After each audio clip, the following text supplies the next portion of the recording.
দুই হাত আমার দরবারে উঠাইয়া দুই চোখের পানি ছাইয়া এখন আমার দরবারে বলবে, এ আমার দয়ার মালিক,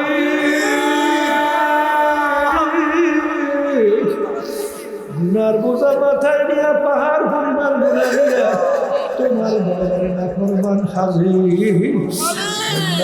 আমার কাছে মাপ চাইতে দেরি, বন্দাবান্দিকে আমি মাফ করতে মোটেও দেরি। নেয়ামতের শুকরিয়া আদায় করলে আল্লাহ খুশি হয়। আল্লাহ কি হয়? ওই ঘটনা শুনছেন অনেকে। মুসা আলাইহিস সালাম রওনা করছেন, আল্লাহর সঙ্গে দেখা করে। পথের পাশে দেখে কতগুলো হাঁস বসে আছে। আল্লাহর কুদরতে হাঁসগুলোর জবান খুলে গেছে। হাঁসগুলো বলতেছে, নবী কোথায় রওনা করছেন? নবী বলতেছেন আল্লাহর সঙ্গে দেখা করার। হাঁসগুলো বলতেছে, নবী গো, আমাদের একটা আরজি আল্লাহর কাছে পেশ করি। বহুদিন যাবৎ বৃষ্টি হয় না, অনাবৃষ্টির কারণে মাখলুকাতগুলো কষ্ট পায়। কবে নাগাদ বৃষ্টি হতে পারে আল্লাহর থেকে ডুজাই নিয়ে এসে।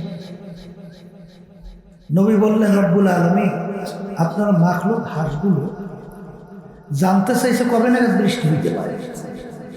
বৃষ্টির অভাবে মাখলুকাতগুলো কি পায়? আল্লাহ রাব্বুল আলামিন বলেন, হে মুহাম্মদ নবী মুসা, তুমি হাঁসগুলোকে জানাইয়া দিলে এখন থেকে 40 বছর পরে বৃষ্টির সিদ্ধান্ত। কত বছর? 40।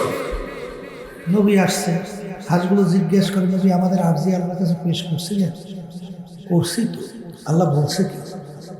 আল্লাহ বলছেন 40 বছর পর বৃষ্টির সিদ্ধান্ত। এইটা শোনার পরে হাঁসগুলো একসঙ্গে বলে উঠলো, আলহামদুলিল্লাহ। নবী ধুমুকে শুরু বললে, বোকা, আলহামদুলিল্লাহ বললি কেন? 40 বছর পরে বৃষ্টি, এটা তোদের জন্য কি সুসংবাদ? দুঃখের সংবাদ। আলহামদুলিল্লাহ বললি। হাঁসগুলো বলতেছে, নবী গো, ইন্নাল্লাহা আলা কুল্লি শাইইন কাদির, সমস্ত ক্ষমতার মালিককে রব্বুল আলামিন যেহেতু সমস্ত ক্ষমতার মালিক, সে যদি 40 বছর পরেও বৃষ্টি না দিত, আমাদের তো কারো শক্তি সাধ্য নাই যে আমরা বৃষ্টি বর্ষণ করাবো। তা যেহেতু 40 বছর পরে হলেও বৃষ্টি আল্লাহ দিবেন, এই জন্য শুকরিয়া আদায় করছি। কথা কথা এখন হাঁসগুলো নবীর সঙ্গে কথা শেষ হয়নি। আল্লাহর কুদরত যুগ যুগ করে বৃষ্টি শুরু হয়ে গেছে। নবী আশ্চর্য হয়ে বলতেছে, রব্বুল আলামিন ভেদ তো কিছু বুঝলাম না। আপনি বললেন 40 বছর পরে বৃষ্টি, এখন তো কথার কথা 40 মিনিটও যায় নাই। তাহলে 40 বছর তো দূরের কথা, 40 মিনিটও যায় না, বৃষ্টি শুরু হলো মানে? আল্লাহ রাব্বুল আলামিন বলেন, 40 বছর পরেই বৃষ্টির সিদ্ধান্ত, সবই ঠিক, কিন্তু আমার মাখলুক হাঁসগুলো যখন আমার নেয়ামত পাওয়ার মানে আমার শুকরিয়া আদায় করছে, আমি খুশি হয়ে গেছি। আমি খুশি হয়ে সিদ্ধান্ত পরিবর্তন করি না, এখন নাগাদ বৃষ্টি নাজিল করছে।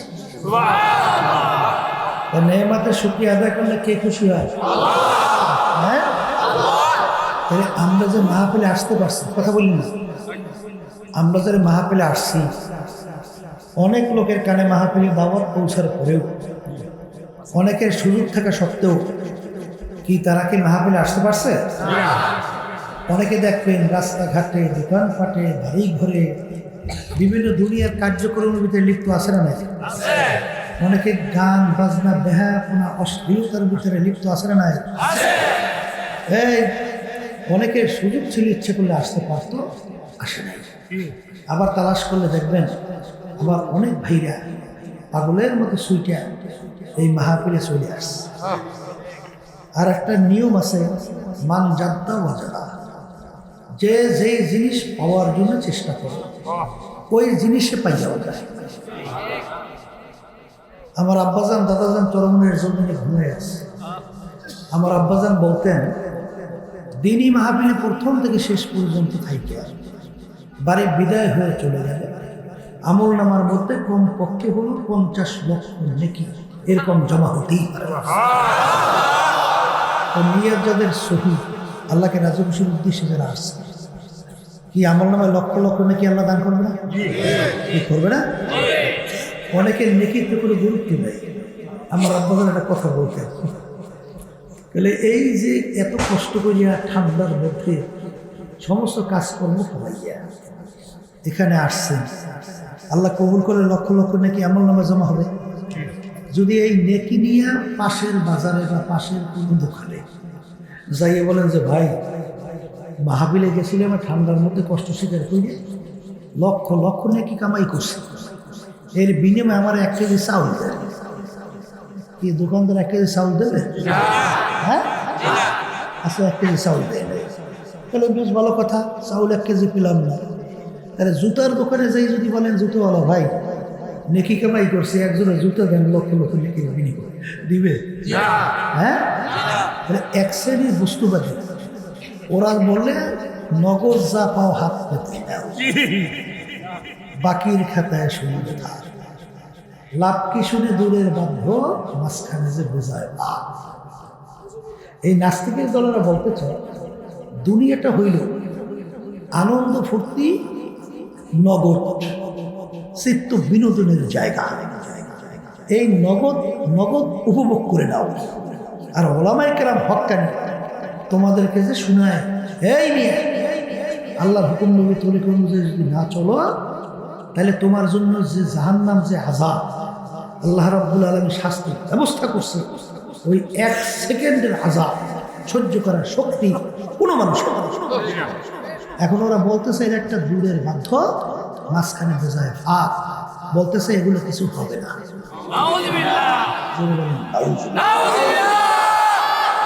বুঝেন, এই নাস্তিক দলের চিন্তা বর্তমানে বাংলাদেশে কিন্তু অভাব নাই।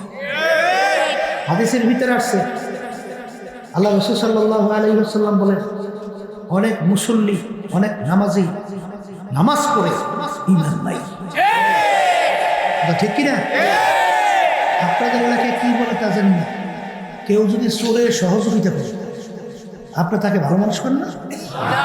তাকে কি বলে?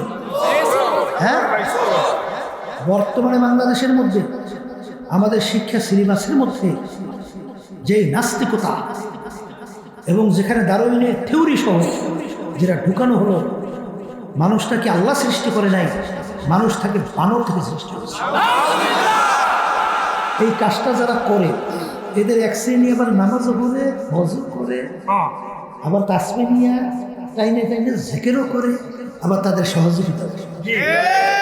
কথা ঠিক না? ঠিক।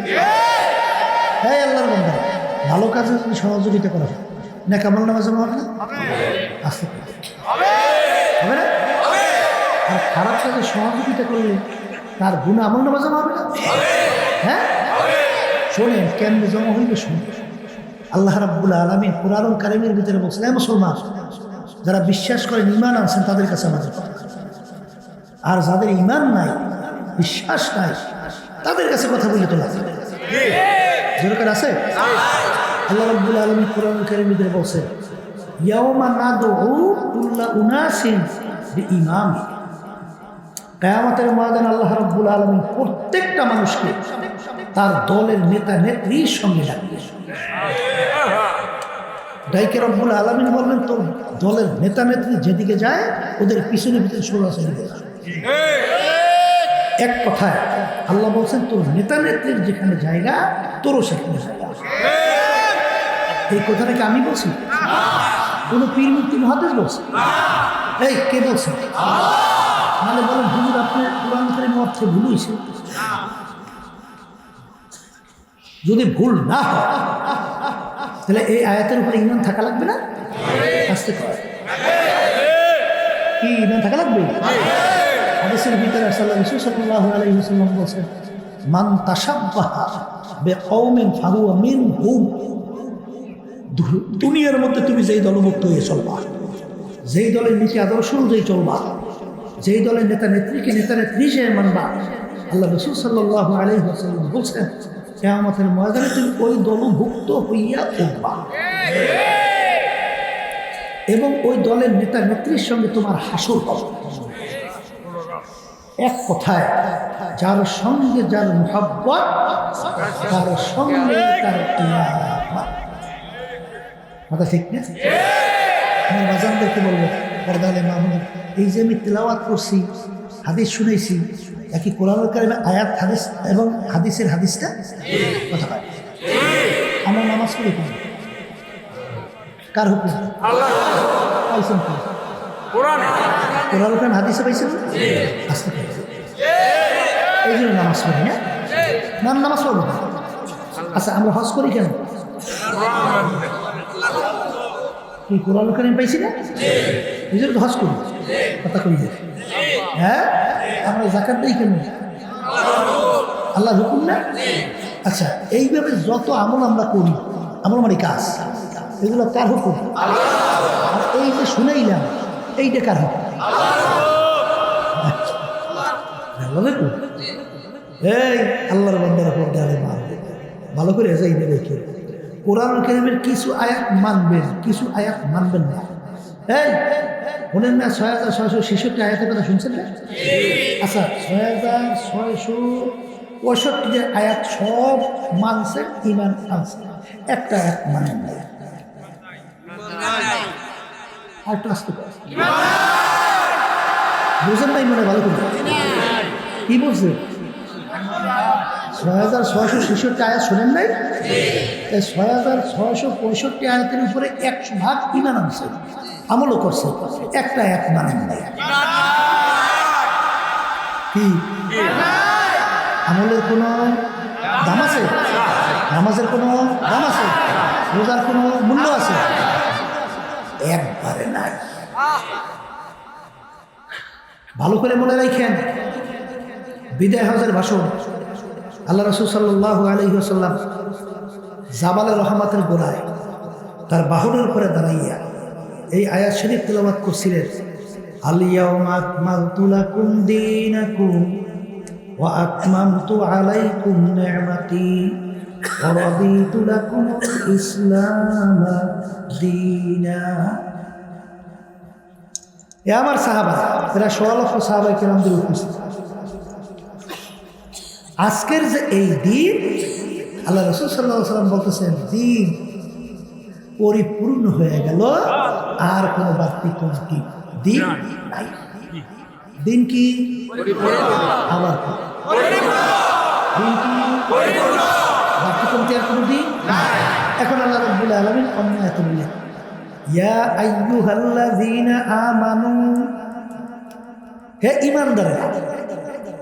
এখানে বেঈমানদেরকে বলছে?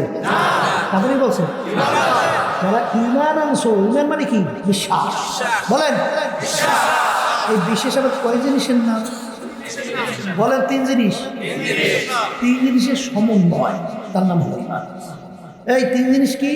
মুখে স্বীকার করা লাগবে আল্লাহ কয়জন, অন্তরে বিশ্বাস করা লাগবে আল্লাহ কয়জন, কাজে প্রমাণ করে দেখানো লাগবে আল্লাহ কয়জন।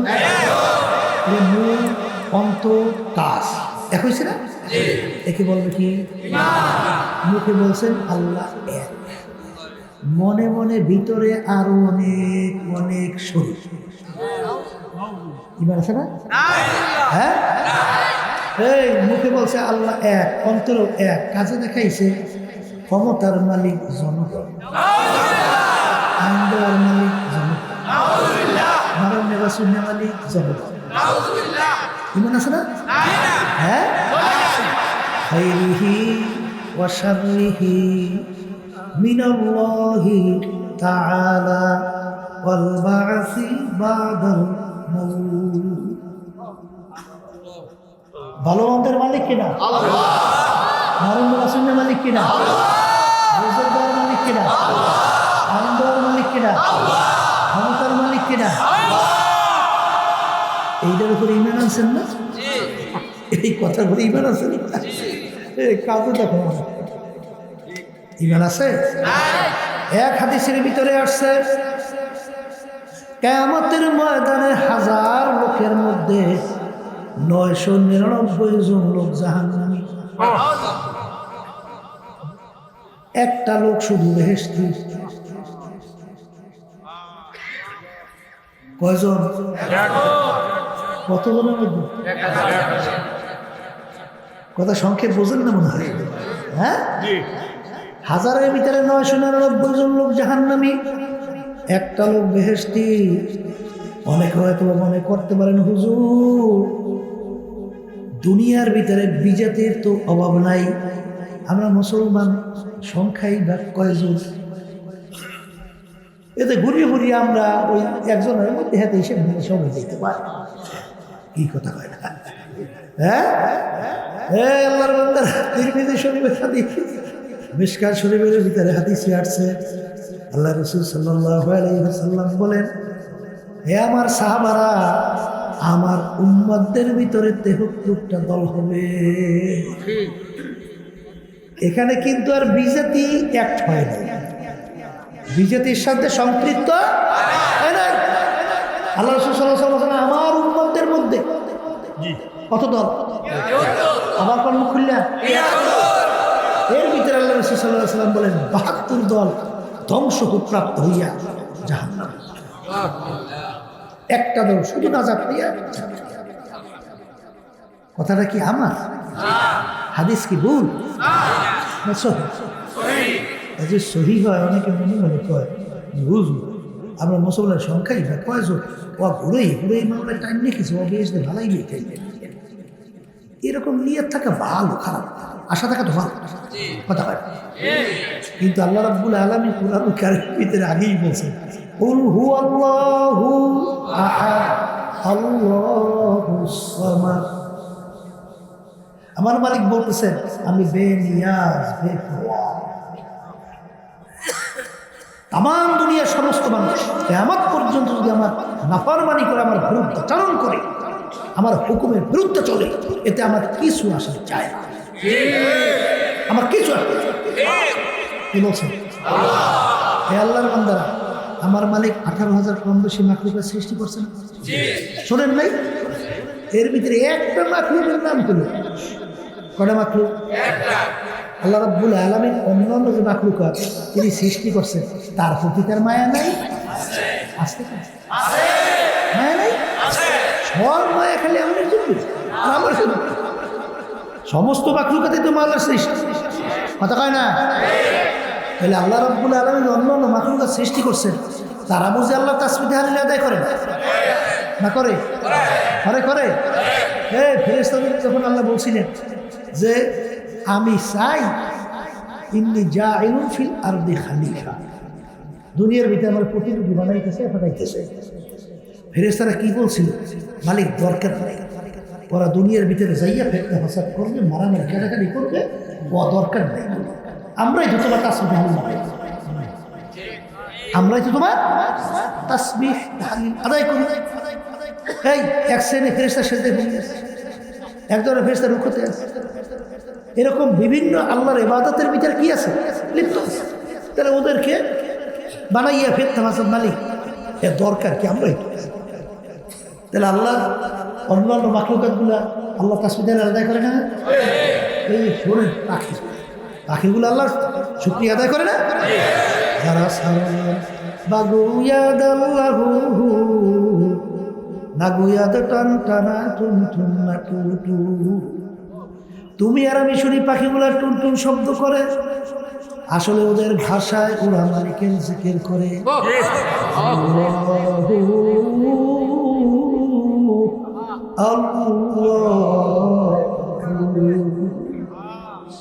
আল্লাহর বান্দারা দেখবেন, আমরা পানি কি বলি? কি পানি?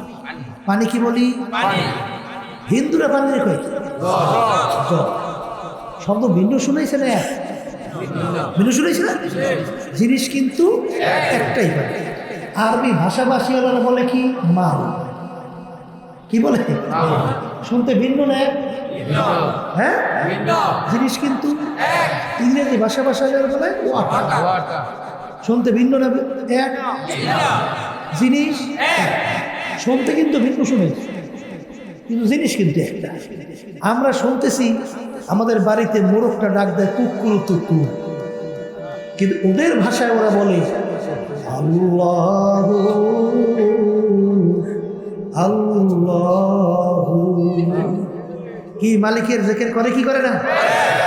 তাহলে বোঝা গেল যে শুধুমাত্র আপনি আর আমি মালিকের জিকির করি, তাসবিহ তাহলিল আদায় করি, আর হুকুম অনুযায়ী চলি, কি অন্যান্য মাখলুকাতের তাসবিহ তাহলিল আদায় করে না? না করে না।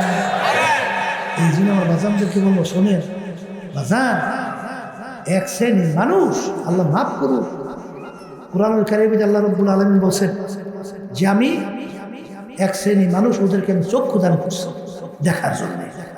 কি দান করছি? ওদের চক্ষু দান করছি। ওদের চক্ষু থাকার পরেও আমার কুদরত দেখে ওরা কেমন দেখে না। ওদেরকে আমি কান দান করছি, আমার কুদরত শোনার জন্য হক্কানি উলামায়ে কেরামদের থেকে আমার আলোচনা আখিরাত সম্পর্কে সবকিছু শোনার জন্য। শুনাও দিল দান করছি বোঝার জন্য। বুঝাও, এদের ব্যাপারে আল্লাহ রাব্বুল আলামিন বলে এই মানুষটা কেমন? উলাইকা কাল আনআম, এই মানুষগুলো চতুষ্পায় জানোয়ারের মতো। এই মানুষগুলো কেমন? বলেন বলেন। আমি বলছি না, আল্লাহ বলছে? কথার কথা। আপনার এলাকায় কুত্তে আছে? কুকুর ওই কুকুর শূন্য বলে মালিক, ওদেরকে আমাদের সঙ্গে তুলনা করলেন মালিক। ওরা যা পারে অত আমরা পারি না। ওরা যা পারে আমরা তো পারি না। বলে তা কেমন কথা বললি? কথার কথা বুঝের জন্য। ওরা যা পারে তোরা পারো না মালিক? বলে মালিক, ওরা যা পারে তা পারি না। কুকুরের 4-5টা বাচ্চা হয় না? হয়। আচ্ছা, আপনারা কেউ দেখছেন এই বাচ্চাগুলো ছোট বাচ্চা হওয়ার পরই মা বাচ্চাগুলোকে ফেলাইয়া অন্যত্র কোথায় চলে যায়? দেখছেন? বরঞ্চ বাচ্চাগুলোকে লালন পালন করতে যাইয়া মায়ার কারণে অনেক সময় বাঘের মুখে ঝাঁপ দিয়ে নিজের জানের ঝুঁকি চিন্তাও করে না বাচ্চার মায়া। কথা ঠিক কিনা? এক শ্রেণী বর্তমানে আমাদের দেশে আছে, বহু ঘটনা ঘটে। 2-2.5 বছরের বাচ্চাটা ফালাইয়া পরকীয়া প্রেমের মধ্যে পড়িয়া কুত্তার চেয়েও খারাপ আচরণ করে বের করে। হ্যাঁ, আছে না? দেখেন, একটু আগে আমরা আল্লাহর বান্দা বলতেছিল হুজুর মেয়েরা নিয়ে খুব দুশ্চিন্তে আসছে। জামাইকে পাঠাইছিলাম টাকা পয়সা দিয়ে বিদেশ, বড় বড় বাচ্চা এগুলো ফেলাইয়া ও অন্যত্র একটা বিবাহ বা বিভিন্ন দিকে ঝুঁকি। দেখেন মানবতা কাকে? হ্যাঁ, এরা পশু পারে না, ও পারছে। এই কথা করে দেয়। দেখেন অবস্থাটা, যে যা পশু পারে না মানুষ পারে। কথা ঠিক কিনা? আল্লাহ রাব্বুল আলামিন বলে কথা তো ঠিকই কইছে। আসলেই তো তাই। অত ওদের সে অধিক হবে। কারণ আল্লাহ বলতেছে আনআম বাল হুম আদল, এক শ্রেণীর মানুষ এই চতুষ্পায় জানোয়ারের চেয়েও খারাপ। এরপরে আল্লাহ রাব্বুল আলামিন বলে শাররুল বারিয়া, এক শ্রেণীর মানুষ আমার যত মাখলুকাত আমি সৃষ্টি করছি সবচেয়ে নিকৃষ্ট জানোয়ারের নাম হলো শূকর। নিকৃষ্ট জানোয়ারের নাম কি? আল্লাহ বলতেছেন এক শ্রেণীর মানুষ ওরা শূকরের চেয়েও খারাপ। কথা ঠিক নেবে? ঠিক। আমার বাজারদেরকে বলবো, ফরগানে মাহবুব যারা শুনতেছেন, আপনাদের এলাকার ভিতরে দেখবেন এক শ্রেণীর মানুষ, ওদের আচরণ ব্যবহার এত খারাপ, মানুষ এক পর্যায়ে অতিষ্ঠ হইয়া ওর ব্যাপারে মন্তব্য করে লোকটার চরিত্র উত্তর। আচ্ছা, ব্যাপারটা কি? ওর ব্যাপারে কুত্তার চেয়েও খারাপ মন্তব্য করলেন কেন? আবার এক শ্রেণী মানুষ ওর আচরণ ব্যবহার এত ভালো, মানুষ খুশি হইয়া মন্তব্য করে লোকটার চরিত্র ফেরেশতার মতো। বাস্তবতা না অবাস্তবতা? আচ্ছা বলেন তো, আমি বলছি যে কুত্তার চেয়েও খারাপ মন্তব্য করে, ওর চক্ষু কয়টা? আর যাকে বলছে ফেরেশতার মতো চরিত্র, ওর চক্ষু কয়টা? এই যাকে বলছেন কুত্তার চেয়ে খারাপ, কান কয়টা? যাকে বলছে ফেরেশতার মতো চরিত্র, কান, এর চক্ষু কান কয়টা? কোনো অঙ্গ প্রত্যঙ্গে পার্থক্য আছে? তাহলে বুঝতে হবে আল্লাহর বান্দারা, মানুষের সুরাত হইলেই মানুষ হওয়া। বলেন মুখ খুলে বলেন, মানুষের সুরত আকৃতি হইলে মানুষ হওয়া যদি হইতুই, কবি এক কথায় বুঝাতে যায় বলছিলেন, কি বলছিলেন? আদ নাই, হ্যাঁ, গর্বা সুরাত আদমে ইনসাবুদে আহমাদু বুদু জেহলে হাম এক সাবুদে। আল্লাহ রাসূল সাল্লাল্লাহু আলাইহি ওয়াসাল্লামকে দেখতে, আবু জাহালকে দেখতে দেখতে সুরাতে অন্য থেকে কোনো পার্থক্য নাই, কিন্তু আবু জাহালের নাম শুনলে আমাদের জবান থেকে বের হলো লানাতুল্লাহি আলাইহি, আর আল্লাহ রাসূলের নাম শুনলে দুরূদ শরীফ পড়া হয় সাল্লাল্লাহু আলাইহি। তাহলে দুই মানুষের মধ্যে পার্থক্য আছে না? আছে আছে। তাহলে বুঝে গেল মানুষের সুরত আকৃতি হইলে মানুষ হওয়া। এখন মানুষ কাকে বলে? এইটা বোঝার জন্য, বুঝাবার জন্যই মাহফিলের ব্যবস্থা। আল্লাহ রাসূল সাল্লাল্লাহু আলাইহি ওয়াসাল্লাম হাদিসের ভিতরে বলছেন মানুষ কাকে বলে। আলা ওয়া ইন্না ফিল জাসাদি মুদগাহ ইযা সালুহা সালুহাল জাসাদু কুল্লুহু ওয়া ইযা ফাসাদাত ফাসাদাল জাসাদু কুল্লুহু আলা ওয়া হিয়াল কলব। আল্লাহ রাসূল সাল্লাল্লাহু আলাইহি ওয়াসাল্লাম বলেন, ভালো করে বুঝেন, প্রত্যেকটা মানুষের মধ্যে আল্লাহ একটা গোশতের টুকরা দান করছে, কুদরতি গোশতের কথা, ঠিক না বেটি? আল্লাহ রাসূল সাল্লাল্লাহু আলাইহি ওয়াসাল্লাম বলেন, ওই গোশতের টুকরা যার ভালো হয়ে যায়, এক পর্যায়ে ওই মানুষটা ফেরেশতার চেয়েও সম্মানিত হয়ে যায়। আর ওই গোশতের টুকরা খারাপ হতে হতে এক পর্যায়ে ওই মানুষটা ওই কুত্তা, শিয়াল, শুয়োরের চেয়েও খারাপ হয়ে যায়। ওই গোশতের টুকরার নাম হলো আল। বলেন গোশতের টুকরার নাম কি? এক কথায় মুখস্থ করে বাড়ি দিয়ে বলেন, যার ফল ভালো, বলেন বলেন বলেন সে ভালো মানুষ। আর যার ফল খারাপ, বলেন সে খারাপ মানুষ। আমার ভাইদেরকে বলবো, পর্দা আলে মা বোনরা যারা শুনতেছেন, পরিষ্কারভাবে সংক্ষেপে বলবো, আল্লাহ রাব্বুল আলামিন কোরআনুল কারীমের ভিতরে বলছেন, ইল্লা মান আতাল্লাহা বিকলবিন সালিম। কার কথা? আল্লাহ। আমার কথা আল্লাহ। এখানে কি আল্লাহ বংশের কথা কইছে? মাইকটারে ঘুরাইতে মানা করছে, এই লোকটা খেলাতেই করে, এই আপনি বারবারই করতেছেন, তাহলে বারবার মাইকটারে ঘুরাইলো করে? এই ওরা হচ্ছে সবাইকে পারো। একটু আগে আওয়াজ ভালো ছিল, আবার ওখানে সরাতে হয় না, শোনো।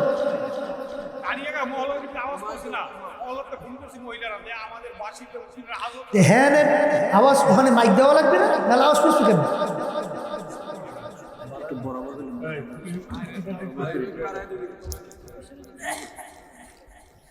সেই কথা বলতে চাইছিলাম, এই মানুষ সম্মানিত, মানুষ ভালো মন্দ, এই বিচার কির উপরে ভিত্তি করিয়া? বলেন, কির উপরে?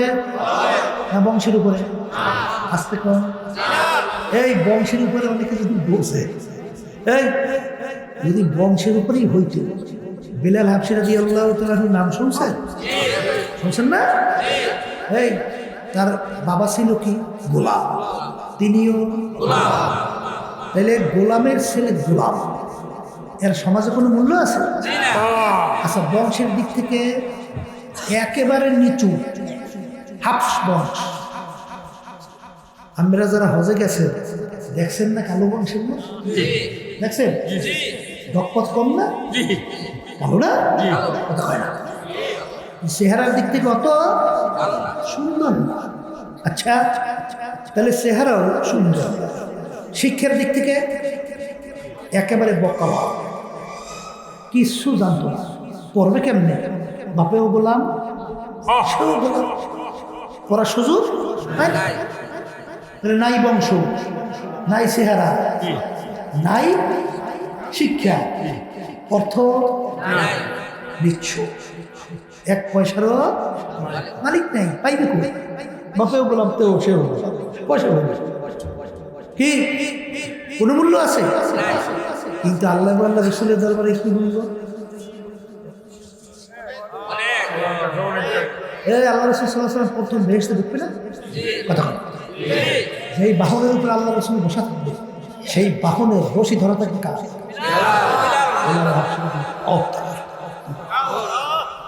কি বলছেন? এই আবু বকর সিদ্দিক রাদিয়াল্লাহু আনহু সবে মেরাজে গেছেন, বেহেশতের ভিতরে খরবের আওয়াজ পাওয়া যায়। ও ভাই জিবরাইল, এই খরবের আওয়াজ কিসের? বলে আল্লাহ রসুল আপনার বেলালের খরবের আওয়াজ। কি বুঝলেন? ওমর ফারুক রাদিয়াল্লাহু তাআলা অর্ধেক দুনিয়ার রাজত্ব করছিলেন। যখন বেলাল রাদিয়াল্লাহু তাআলা মজলিসের ভিতরে ঢুকতেন, তখন সম্মান সূচক ব্যবহার শব্দ করতেন।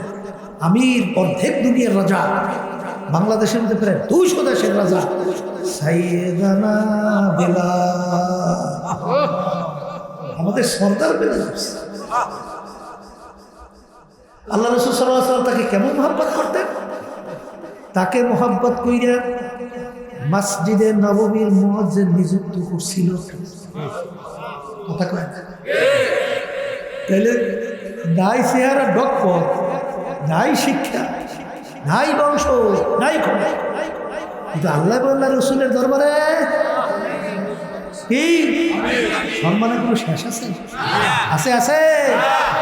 এই জন্য আমরা বাজানদেরকে বলে পর্দা আলেম, বাবুদেরকে বলে আল্লাহর বান্দারা পর্দা আলেম, বাবুরা যারা দুনিয়ার পরিচয় পাইছে, দুনিয়ার পাগল হয়েছে।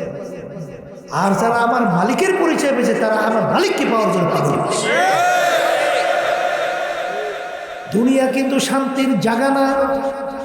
আর দুনিয়া দারুল মেহনে বালা, দুনিয়া বালা মুসিবতের জায়গা, কষ্ট ক্লেশের জায়গা। এখানে কেউ কোনোদিন শান্তি তালাশ করে পায় নাই, কোনোদিন পাবে না। এমন একটা লোক বের করতে পারবেন যে বলবে আমার কোনো সমস্যা নাই। আছে কথা কর না? আপনাদের জীবনে শুনছেন, দেখছেন? আমরা শুনি, দেখি সমস্যা আছেই আছে।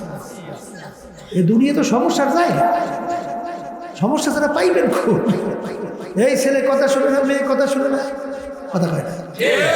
আর বর্তমানে তো বাপ মা খুব বিপদে আছে যুবক ছেলেদেরকে নিয়ে, মাদকে আসক্ত হয়ে গেছে।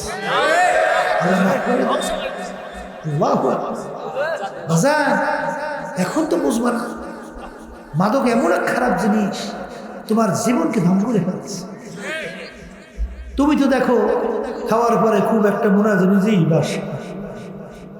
গাজার নৌকা বলে পাহাড় দিয়ে চলে, পাহাড় দিয়ে চলে, বোঝেন তো?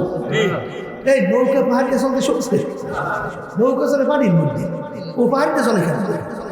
এর অর্থ হইল ওই নেশা হইলে, মাদক সেবন করলে স্বাভাবিক সেন্স থাকে না, ঠিক না?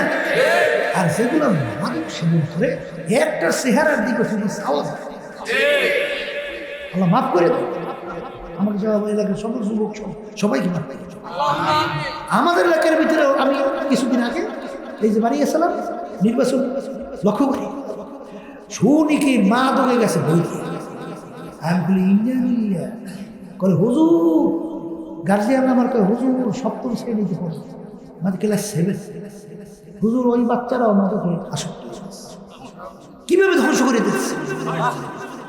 আমি কলে যাও, ঠিক আছে, আমি কয়েকদিন বাড়িয়েছি, একটু চেষ্টা করে দেখি। এইবার আল্লাহ মধ্যে পুরো ইউনিয়নে ইজারি করে দিলাম, যেই ডেরে বাবা ধরি আমার দ্বারা দিয়ে বাবা। তা আল্লাহ রহমতে শুনি আসছে অনেকটা নিয়ন্ত্রণে আসছে, কথা বুঝছেন?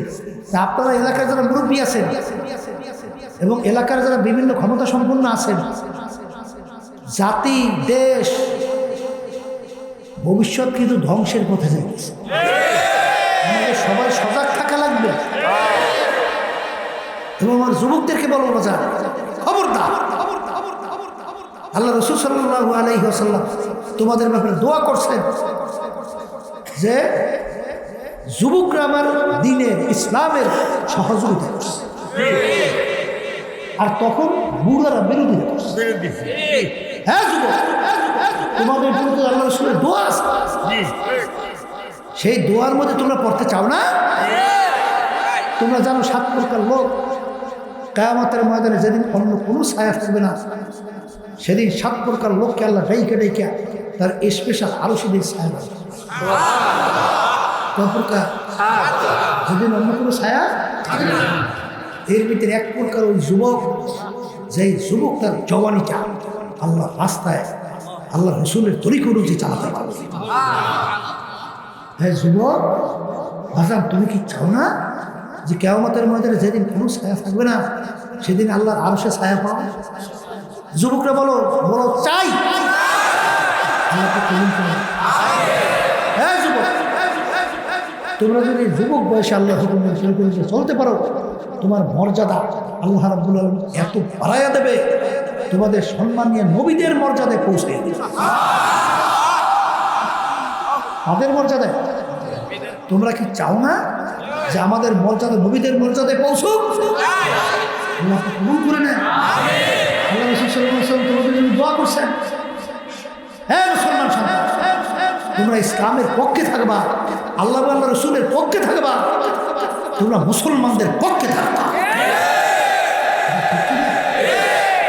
আজকে এই যে দেখো মাদকের মাধ্যমে যুবক সমাজ শেষ হইতেছে, সমাজ শেষ হইতেছে, সংসার ধ্বংস হইতেছে। এই যে আমাদের দেশের ভিতরে মাদক ঘটতেছে, এটা যদি যারা দেশ পরিচালনা করে এরা যদি নজর রাখে, কোন জায়গায় দিয়ে সুইচ ঢোকার সুযোগ আছে? হ্যাঁ, ঢুকাইতেছে কারা, ঢুকতেছে কিভাবে সব জানে, কথা কয় না। এই জন্য কি বলবো, পর্দালে মা বোন শুনতেছে, আমরা সবাই আমাদের সাধ্য অনুযায়ী অন্যায়ের প্রতিবাদে আমরা অবস্থান তৈরি করি। আল্লাহ বরকত দান করুন। কি কথা ঠিক না? ঠিক। যেই কথাগুলো বলতে চাইছিলাম যে বেলাল হাবশী রাদিয়াল্লাহু তাআলা আনহু, তার কোনো দুনিয়ার দিক থেকে কোনো গুণ ছিল না, কিন্তু আল্লাহ এবং আল্লাহ রসুলের দরবারে সম্মানের কোনো শেষ না। ঠিক কিনা? যারা নাকি দুনিয়ার সম্মানে পাগল হয়েছে, আমি সেই বাজানদেরকে বলবো ইতিহাস পড়ে দেখেন, যারা নাকি দুনিয়ার এই পিছনে পইরা আখিরাতকে ধ্বংস করতেছে। মস্তে আশেক মস্তে মাসুম বাদশাহ মালে মস্ত পীরে মস্তে জিরে মস্তে শায়খদার আসরারে মা। এ দুনিয়াদার পাগল, যারা দুনিয়ার ভিতরে বিচারণ করে সব কিন্তু পাগলের দল। কেউ বা টাকা পয়সা বেশি কামাইয়ের জন্য পাগল, কেউ বা মেম্বার চেয়ারম্যান এমপি মিনিস্টার হওয়ার জন্য পাগল, কেউ বা পীর মুফতি মুহাদ্দিস হওয়ার জন্য পাগল, কেউ বা সভাপতি সেক্রেটারি হওয়ার জন্য পাগল, কেউ বা সুন্দর বিল্ডিং তৈরি করার জন্য পাগল, কেউ বা সুন্দর গাড়ি সুন্দর নারী পাওয়ার জন্য পাগল। আর এক শ্রেণীর মানুষ দুনিয়ার ভিতরে বসবাস করে, তারাও কিন্তু একদল পাগল। তারা হল আমার মালিকের পাগল। আল্লাহর বান্দারা, হে দুনিয়ার পাগল, আর দুনিয়া সিফাতুন ওয়া তালিবুহা কিলাব।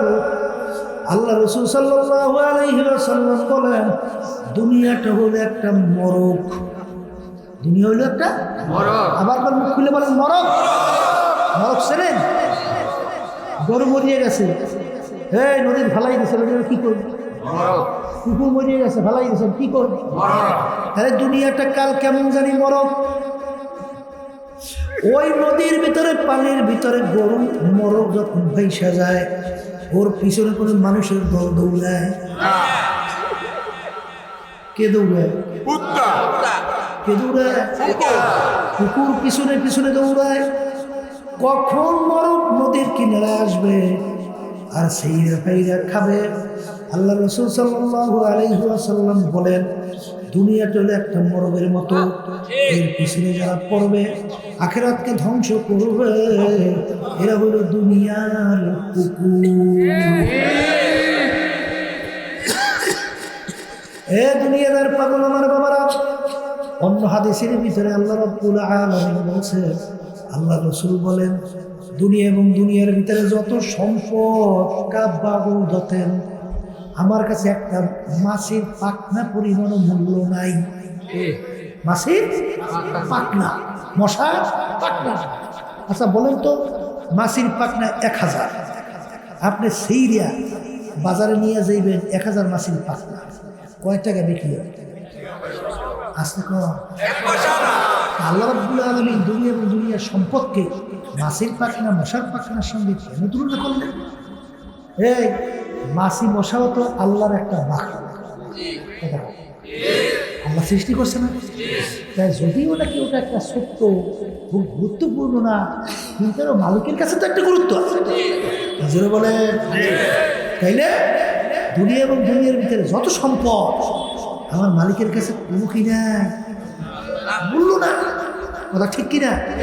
যাদের কাছে দুনিয়ার মূল্য, আমি সেই বাজানদেরকে স্মরণ করে দেওয়ার জন্য বলতেছি, ফেরাউনের ইতিহাস পড়িয়ে দেখেন, সাদ্দাদের ইতিহাস পড়িয়ে দেখেন, নমরুদের ইতিহাস পড়িয়ে দেখেন, দুনিয়ার বর্ণিয়া তাদের ইতিহাস পড়িয়ে দেখো বাজার। ইতিহাস তালাশ করলে দেখবা সব ফাঁকি আর ফাঁকি। ফেরাউন মাওলার সঙ্গে চ্যালেঞ্জ করলো, দুনিয়ায় খোদাই পর্যন্ত দাবি করলো, এত বড় শক্তিধর। আল্লাহু আকবার, আল্লাহু আকবার। উনি ছেলে সন্তানগুলো ধৈরা ধৈরা জবাই করছিল, কেউ বলার কোনো শক্তি নেই, এত বড় পাওয়ার। আমার মালিক ওকে দুনিয়া এমন আরামে রাখছিল, 700 বছরের মধ্যে ইতিহাস পড়লে দেখা যায় বাজার ওরা একদিন সর্দি জ্বর হয় নাই, এত আরামে আমার মালিক ওকে দুনিয়া রাখছিল। ওর বাড়ির দরজা ইতিহাসে দেখা যায় এমন একটা গাছ ছিল, যে কোনো রোগের নিয়াত করে পাতা খাওয়ার সঙ্গে সঙ্গে সব রোগ ভালো হয়ে যাইত। এত শান শৌকত আমার মালিক ওকে রাখছিল। ওকে এমন ক্ষমতা আমার মালিক দান করলো, নীল নদীর পারে যাইয়া যখন বলতো নীল নদীর পানি জোয়ার হও, নদীর পানি জোয়ার হতো, বলতো ভাটা ভাটা। এত বড় ক্ষমতা আমার মালিক দান করছিল। যখন ওর হায়াতের বেলা শেষ হইয়া গেল, আমার মালিক ওকে নীল নদীর ভিতরে ফালাইয়া চুবাইয়া চুবাইয়া মারছে। ও সেই ফেরাউনের খোদাইগিরি কোথায়, ওর ক্ষমতা কোথায়, সব নিমিষে শেষ হয়ে গেল। সাদ্দাত মাওলার সঙ্গে চ্যালেঞ্জ করলো, আমার মালিকের নেয়ামত বেহেশতে যাবে না। ও নিজের বেহেশত তৈরি করলো, বাজানো ওর নাম, ওর নিজের বেহেশত বানাইছে কমপ্লিট দেখার জন্য। দলে বলে যখন গেল, দেখে বেহেশতের দরজায় বুড়া দাঁড়াইয়া আছে। এ বুড়াটাকে, বুড়া দাঁড়ায় ডাক দিয়া বলে, সাদ্দাত রে, আমি আজরাইল তোর জান কবজ করার জন্য। বাজার আজরাইলের কথা শোনার সঙ্গে সঙ্গে সাদ্দাতের শরীরের ভিতরে কম্পন শুরু হয়ে গেল, থরথর কইরা কাঁপে আর ভাঙ্গা গলা বলে, ভাই আজরাইল বড় শখ করে বেহেশত তৈরি করলা, একটা নজর দেখার সুযোগ দাও। আজরাইল সালাম ডাক দেবেন, খবিস কথার কথা, আমার মালিক তোকে দুনিয়া পাঠাইছিল মালিকের ইবাদতের জন্য, আর আমার মালিক পরীক্ষার জন্য তোকে স্বাধীনতা দান করছিল। বাজার স্বাধীনতা মানে কি? পরীক্ষার হলের ভিতরে ছাত্রছাত্রী পরীক্ষা দেয়, 3 ঘন্টার জন্য স্বাধীনতা দেওয়া হয়, প্রশ্ন দেওয়া হয়, লেখার জন্য পত্র দেওয়া হয়। ছাত্রছাত্রী যা মনে করে তা লাগবে। বাজান ছাত্রছাত্রীকে বাধা দেওয়ার কোনো আইন নাই। কেউ যদি পরীক্ষার 3.5 ঘন্টার মধ্যে বসে বসে প্রেম কাহিনী লেখা সময় শেষ করে, গল্প গুজব লেখা সময় শেষ করে, বাজান তাকে বাধা দেওয়ার কোনো আইন নাই। বাজান যখন ফলাফল বের হবে, দেখবে ছাত্রছাত্রী একেবারে 0 পাইয়া ফেল করছে। ঠিক বাজান তোমাকে আমাকে আমার মালিক দুনিয়ার ভিতরে পাঠাইয়া তোকে আমি স্বাধীনতা দান করলাম। কেন? পরীক্ষা করার মুহূর্তে এই দুনিয়া স্বাধীনতা পাইয়া তুমি যেরকম ইচ্ছা সেরকম চলবে, আমি তোকে বাধা দেব না। কারণ যদি আমি বাধা দেই, পরীক্ষার হল থাকবে না। অহাদাই না হুমাজদাই, তোকে আমি পরীক্ষার হলে স্বাধীনতা দিই, আর তোমাকে আমি 2টা রাস্তা দেখায় দিলাম, ডানের রাস্তা, বামের রাস্তা। তুমি যদি ডানের রাস্তায় চলতে চাও, ওই চলার মতো শক্তি আমি তোমাকে দান করবো। আর যদি বামের রাস্তায় চলতে চাও, তাও আমি তোকে বাধা দেব না। ওই বামের রাস্তা, জাহান্নামের রাস্তায় চলার শক্তি আমি তোকে দান করবো। মনে রাখিস আমার সমস্ত নেয়ামত তোকে আমি দান করলাম। ইন্নাল ইনসানা লিরাব্বিহি লাকানুদ। আমি তোর বিচার চাইয়া চাইয়া দেখি, আমার দেওয়ার নেয়ামত চক্ষু দিয়া দেখলি, আমার দেওয়ার নেয়ামত কান দিয়া শুনলি, আমার দেওয়ার নেয়ামত জিহ্বা দিয়া কথা বললি, আমার দেওয়ার নেয়ামত ব্রেন দিয়া পড়াশোনা করলি, আমার দেওয়ার নেয়ামত ব্রেন দিয়ে ব্যবসা বাণিজ্য করলি, বড় ধনী হলি, সম্পদ কুচাইলি, আমার দেওয়া নেয়ামত নদীর ভিতরে মাছ উড়ে পাক করে খাইলি, আমার দেওয়া নেয়ামত গাভীর বান্ধার থেকে দুধ দোয়াইয়া পান করলি, আমার দেওয়া নেয়ামত আমি তাকাইয়া দেখি তোর গাভীর একটা বাচ্চা হয়েছে, গাভীটাকে নিয়ে এক জায়গায় রাত্রে রাখলি, বাচ্চাকে নিয়ে আর এক ঘরে বাঁধলি, বাচ্চার গলা শুকিয়ে গেছে দুধের জন্য, আমি তোর বিচার চাইয়ে চাইয়ে দেখি বাচ্চাটাকে দুধ খাইতে দেব নাই, দিস না, আমি তোর জন্যই বানাইছি। বন্ধু মা কেমন গাড়ি ডাক দিয়া বলে, বাচ্চারে আরে আমাদেরকে মালিক বানাইছে তার বান্দা বান্দির জন্যে, ভোরবেলা যখন আমার বান্দের থেকে দুধ খাইয়ে নিয়ে যাবে, বাকি থাকবে খাইয়ে জীবনকে বাঁচাবে, শুকিয়ে মালিকের আদায় করবে। আমার মালিক ডাক দিয়ে বলে, নেবো খারাপ, ওই বাচ্চাটাকে আমি দুধ না খাইয়া তোকে আমি খাওয়াইলাম। হাজরা সালাম ডাক দিয়ে বলে, ওরে খবির, আমার মালিক সমস্ত নেয়ামত খাওয়াইলো, আমার মালিকের সঙ্গে চ্যালেঞ্জ কইরা তুই বেশ তো তৈরি করছো, আমার মালিকের তো হুকুম হয়ে গেছে, ইযা জাআ আজালুহুম লা ইস্তাখিরুনা সাআতাও ওয়া লা ইস্তাকদিমুন। অ্যাক্সিডেন্ট পরে আগে মওত হবে, আমার মালিকের হুকুম হয়েছে তোকে ধরে নেওয়ার জন্য, তোকে আর সুযোগ দেওয়া হবে না। এই কথা বইলা যখন হুটে টান দিয়ে নিয়ে যাবে, সাপাদের ধরটা জমিনে ঘাস করিয়া ধইরা রইল। এখন তাকাইয়া দেখো দুনিয়াদার পাগল আমার বাবারা, এখন তাকাইয়া দেখো ও গায়ে মুর্দা কি হালত ক্যা হুই, এখন তাকাইয়া দেখো তোমার কোমরের টাকা কাইটে নিয়ে তোমার গায়ের জামা কাইটে ফেলা, ছোট বাচ্চাটা আব্বা আব্বা তুইয়া ডাকে, তোমার বুকের ভিতরে ধারা দাস কইরা পড়ে, বাপকে এত ডাকে, বাপ তো আর বাচ্চার ডাকে সারা দেয় না। বাজার খুলনে গেছিলাম গোয়ালখালী মাদ্রাসায়, কয়েক বছর আগেও প্রতিদিন একদিন নিয়ে তার বাসায় আমাদেরকে নাস্তা করাইতো। আবদুল্লাহ বাজার 2 বছর আগে যাওয়ার পরে এখন দেখি আবদুল্লাহ আসে না, একেবারে অল্প বয়স যুবক ছেলে।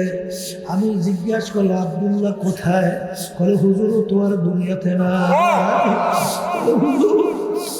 আরে ওকে নিয়ে যখন বারান্দার ভিতরে লাশ রাখলো, আর 2-2.5 বছরের বাচ্চাটা এসে ডাকে আব্বা আব্বা আব্বা কয়ে ডাকে। আরে অনেক সময় ডাকার পরে বলতেছে আব্বা ঘুমাইয়া গেছে, আব্বা ডাকে সারা যায় না। এরপরে বাচ্চা চলে গেল। এ দুনিয়াদার পাগল, ভালো করে মনকে বুঝাও, কোন দুনিয়ার পাগল হইলা? এই দুনিয়া কি দুঃখনো স্থায়ী? বাজার এই সময়ে বলিয়ে থাকি, এই বাংলাদেশের বড় এক ধনী ব্যাংকার মারা যাওয়ার পরে 2 ছেলে বাপের লাশ নিয়ে গাড়ির গ্যারেজে ফেলাইয়া রাখলো। ওদিকে সন্তান 2জন বাপের রেখে যাওয়া সম্পদ নিয়ে মারামারি কাটাকাটি করে। আর বাপের দাফন কাবনের কোনো খবর নাই। ওদিকে বাপের রেখে যাওয়া সম্পদ নিয়ে মারামারি কাটাকাটি করে। আরে ওদিকে বাপের লাশ কইলা পরিচয় যাওয়ার উপক্রম। এলাকার লোকজন চাঁদা ধইরা তারপর দাফন কাপড়ের ব্যবস্থা করলো। ওরা তো সম্পদ দিয়ে ঝগড়ায় লিপ্ত। হে দুনিয়াদার পাগল আমার বাবারা, হে কবরের যাত্রীরা, হারামকে হারাম করো না, ঘুষকে ঘুষ মনে করো না। যারা পরের মাল ঠগাইয়া নিজের সম্পদ বাড়াতে চিন্তা করে না, যারা টেন্ডারবাজি চাঁদাবাজি কইরা ক্ষমতা দেখাইয়া সম্পদ গুছাইয়া কার জন্য রাইখা সন্তান যদি দিনদার আল্লাহওয়ালা না হয়, তোমার বাড়ির পাশে তোমার কবর যখন দেবে, কবরের পাশে যাইয়া দুই চোখের পানি ছাইরা একটু যে মালিকের কাছে দোয়া করবে, রব্বির হামহুমা কামা রব্বায়ানি সগীরা। এ কপাল পোড়া, তাও বুঝতে কপালে জ্বলবে না। বরঞ্চ বাজার ওই ফরিদপুর গেছিলাম, একজন আমাকে বলতেছে, হুজুর এলাকার ভিতরে বড় ধনী মারা যাওয়ার পরে যত অন্ধকার হয়ে আসতেছে, ঘর থেকে ডাক দিয়া বলে রাত্রে তাকে ঘরে রাখা যাবে না, ছোট ছোট বাচ্চারা মোরা লাশ দেখলে ভয় পাই। মাসিদের ভিতর থেকে খাট বের কইরা খাটের ভিতরে উঠাইয়া সারা রাত্র মাসিদের বারান্দায় ফলাইয়া রাখলো। আরে রাত্রকে রাত্র বলে নাই, বলতে গেলে দিনকে দিন বলে নাই। এত কষ্ট করা টাকার কামাই বাড়ি,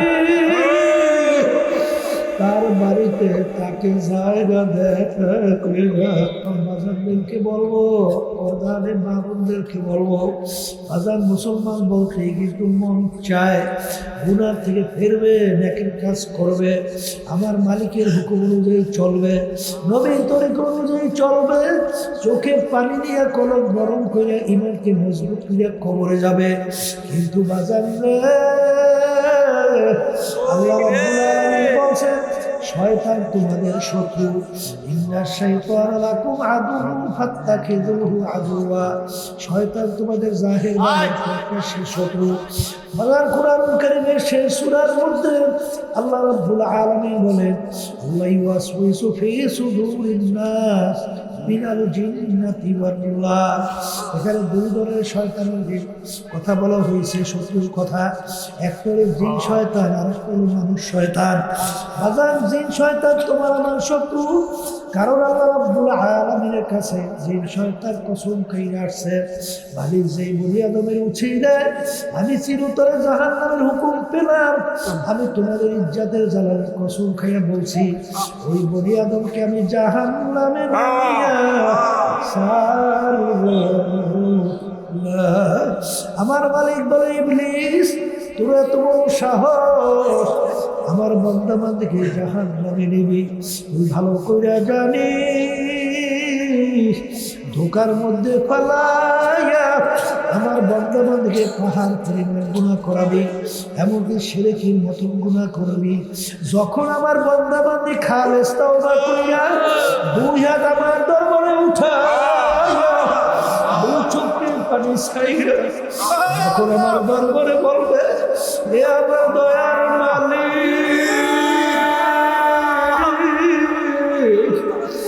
গুনার বোঝা মাথায় নিয়ে পাহাড় পরিমাণ গুনাহ নিয়ে তোমার দরবারে নাফরমান হাজির, আমার কাছে মাপ চাইতে দেরি, বন্দাবান্দিকে আমি মাফ করতে মোটেও দেরি। আমার বাগানদেরকে বলবো, পর্দাকে বলবো, শয়তান আমাদের জাহের বাহের প্রকাশ্য শত্রু। বাগান শয়তান শত্রু থেকে আমরা কিভাবে বাঁচবো? আল্লাহ রাসূল সাল্লাল্লাহু আলাইহি ওয়াসাল্লাম বলেন, ইন্না শাইতানু জাসিমুন আলা কলবি বনি আদম ওয়া ইযা যাকারাল্লাহা খানাসা ওয়া ইযা গাফালা ওয়াসওয়াসা। প্রত্যেকটা বনি আদমের কলবের ভিতরে শয়তান মজবুত হইয়া বইসা বনি আদমকে ওয়াসওয়াসা দেয়, ধোঁকা দিয়া গুনার ভিতরে লিপ্ত করায়। যেই আল্লাহর বান্দা বান্দি, যেই আমার উম্মতেরা আমার মাওলার জিকির করবে, ওই জাকিরদের কলবের মধ্যে শয়তান থাকতে পারবে না। আল্লাহর জিকিরের মাধ্যমে শয়তান কলব থেকে দূর হয়। আল্লাহর জিকিরের মাধ্যমে শয়তান কলব থেকে দূর হয়। আজান এই জন্য আল্লাহ রাব্বুল আলামিন বলেন বেশি বেশি আমার জিকির করো। আল্লাহ রাসূল বলে লা ইয়াজালু লিসানুকা রাতবান মিন যিকরিল্লাহ। আল্লাহ রাব্বুল আলামিন বলেন আলা বিযিকরিল্লাহি তাতমাইন্নুল কুলুব। আমার বান্দা বান্দীরা, তোমাদের অন্তরের শান্তি আমি অন্য কোনো জিনিসে রাখি নাই। আমাদের অন্তরের শান্তি একমাত্র আমার জিকিরের মধ্যে। এই জন্য বাজানদেরকে বাবা আল্লাহর জিকিরের মাধ্যমে শয়তান কলব থেকে দূর হয়। আর মানুষ শয়তান থেকে কিভাবে বাঁচবো? আল্লাহ রাব্বুল আলামিন তোমাকে আমাকে হুকুম করছেন ওয়াকুনু মা'আস সাদিকিন। তোমরা সাদিকিন বান্দাদের সঙ্গী হও। সৎসঙ্গে সর্ববার, অসৎসঙ্গে সর্বনাশ। বলেন বলেন, সৎসঙ্গে সর্ববার, অসৎসঙ্গে সর্বনাশ। বাস্তবতা আছে না নাই? আমার যুবকরা বিভিন্ন নেশা, বিভিন্ন মাদকে আসক্ত কেন হইল? এই মাদকদের সঙ্গে এবং খারাপ সঙ্গীদের সঙ্গে সংস্পর্শে যাওয়ার কারণে আজকে ওরা কিন্তু খারাপ হয়ে গেছে। জোরে বলার কথা ঠিক কিনা? আবার এক শ্রেণীর যুবক দেখবেন যখন মুয়াজ্জিন ফজরের সময় আল্লাহর পক্ষ থেকে দাওয়াত দেয় আসসালাতু খায়রুম মিনান নাওম, যুবক পাগলের মতো উঠে ওযু করে নামাজে দৌড়ায়। জোরে বলার কথা ঠিক না? এই আল্লাহর বান্দারা সোহবাতের গুরুত্ব আছে না নাই? রহমাতুল্লাহ কথা শুনছি, আব্বাজান রহমাতুল্লাহি আলাইহি বলছিলেন এক মুজাহিদ চরমনাই দাদাদানকে বলতেছিলেন, হুজুর আমার ছেলেটাকে যত জিকির শিখাই, যত কালিমা শিখাই, ওইটা বাদ দিয়ে শুধু বলে উলুলুলু। অর্থাৎ উলুলু হিন্দুরা যে সন্তানকে উলুলু বলে, আমার ছেলে ওইটা বলতে থাকে। তখন দাদাদান বলছিলেন তোমার বাড়ি কোন জায়গায়? হিন্দু বাড়ির পাশে। বলে হুজুর হ্যাঁ আমার বাড়ি তো হিন্দু বাড়ির পাশে। বলে তাড়াতাড়ি ওখান থেকে বাড়ি সরাইয়া যেখান থেকে আজানের শব্দ শোনা যায়, যেখানে মালিকের জিকির শোনা যায়, কোরআন কারীম তেলাওয়াত শোনা যায়, ওখানে নিয়ে বাড়ি করো। যখন তিনি ওখানে বাড়ি করলেন, কয়েকদিন পরেই এখন সন্তান বলতেছে লা ইলাহা ইল্লাল্লাহ, লা ইলাহা ইল্লাল্লাহ, লা ইলাহা ইল্লাল্লাহ মুহাম্মাদুর রাসূলুল্লাহ। সোহবতে সালেহ তোরা সালেহুনা, সোহবতে সালেহ তোরা সালেহুনা। সৎসঙ্গে স্বর্গবাস, অসৎসঙ্গে সর্বনাশ। আমার বাজানদেরকে বলবো, পর্দালের মামুনদেরকে বলবো, চিত্ত বিনোদন নফসে আমরার খোরাকি।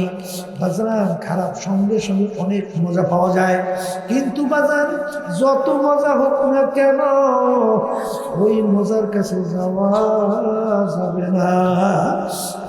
আমার ভাইজানদেরকে বলবো, পর্দালের মামুনদেরকে বলবো, আমি আপনাদের জন্য দোয়া করি, আমিও দোয়া চাই।